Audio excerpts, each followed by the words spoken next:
On a vu leur réunion fermée, leurs décisions déjà faites. Pendant qu'ils parlent de paix, ils esquivent la vraie dette. Ils veulent choisir qui parle, choisir qui représente. Mais quand la vérité dérange, y'a plus personne sur la pente. Ils refusent la table si t'es pas dans leur vision. Ils appellent ça dialogue mais c'est juste une illusion.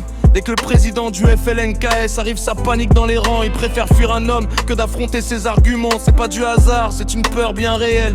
La peur d'un peuple debout qui reprend l'étincelle. La peur que la parole Kanak sorte enfin des chaînes et qu'elle brise leur confort bâti sur notre peine. Et l'État regarde ça, il ajuste, il recule. Au lieu d'imposer le respect, il négocie, il calcule. Quand il refuse la table, on change les invités. C'est plus de la politique, c'est de la lâcheté masquée. Sébastien le Cornu organise en comité trié. Comme si ignorer l'absence pouvait tout réparer. Mais une chaise vide, ça parle plus que leur discours. Ça montre qui fut le débat, qui évite le jour. Ils veulent élargir les voies pour étouffer la nôtre. Transformer notre histoire en simple anecdote.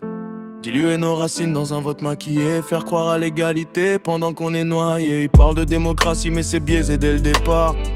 Quand le peuple premier lutte encore pour sa part. Quand la terre a été prise, les voix ont été tues. Aujourd'hui on nous demande d'oublier ce qu'on a vécu. Non. On n'oublie pas, on pardonne pas sans vérité. FLMKS dérange parce qu'il rappelle l'histoire. Parce qu'il met des mots sur ce qu'ils veulent pas voir. Parce qu'il parle d'un peuple, pas d'un simple territoire.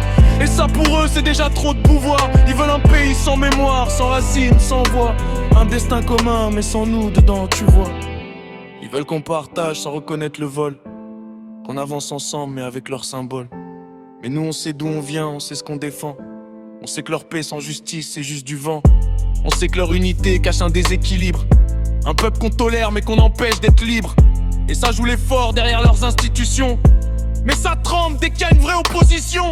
Refuser un homme c'est refuser un combat. C'est admettre en silence qu'on n'assume pas. Ils ont peur du regard, peur des mots, peur du vrai.